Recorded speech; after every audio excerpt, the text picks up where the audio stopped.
আফসোস, হায় আফসোস, তুমি বুঝো না ঘুষ খাওয়া যাবে না, তুমি বুঝো না সুদ খাওয়া যাবে না।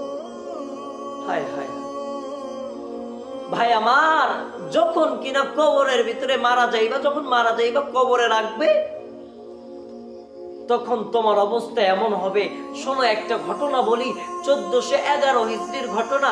এক পুলিশ ব্যক্তি মারা গেলেন এবং সেই ব্যক্তিকে দাফন করার জন্য যখন নিয়ে গেলেন কবরস্থানে, কবরে রাখবে, তো কবর জায়গা দিচ্ছে না, কবর সংকীর্ণ হয়ে যাচ্ছে, কবরটা সংকীর্ণ হয়ে যাচ্ছে।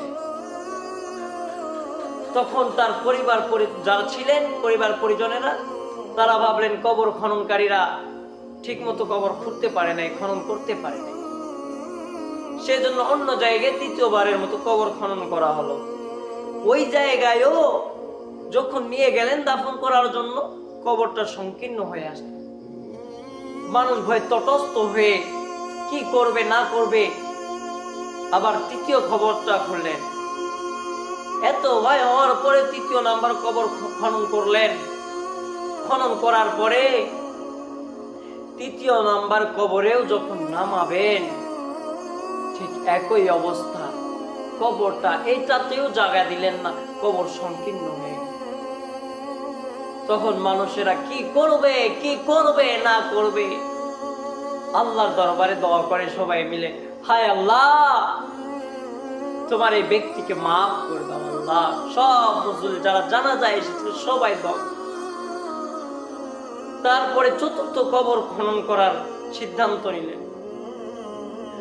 তখন কিনা চতুর্থ কবর খনন করলেন, চতুর্থ কবরে রাখলেন, চতুর্থ নাম্বার কবরে রাখলেন। রাখার পরে এবার রাখছেন তো ঠিক আছে, কবরে ধরছে জায়গা, কিছুক্ষণ পর মাটি এমন ভাবে চাপ দিয়েছে, রাখার পর বড়ই এমন ভাবে সংকীর্ণ হয়ে এসেছে যে লাশটা আবার কবর থেকে ভেসে উঠেছে, লাশটা আবার কবর থেকে ভেসে উঠেছে।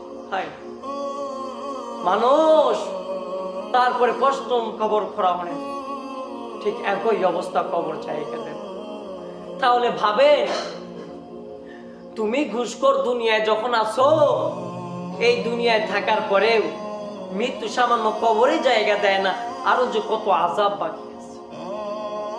ও সুদখোর ভাই, তুমি তো সুদ খাও, তোমার এতবার নিষেধ করে আলেমরা যে সুদ খায়ও না, মোল্লা মহল্লার মুন্সিরাও নিষেধ করে যে তোমরা সুদ খায়ও না, তারপরেও সুদ খাও। ভারতের হায়দ্রাবাদের একটা ঘটনা বলি। এক ব্যক্তি মারা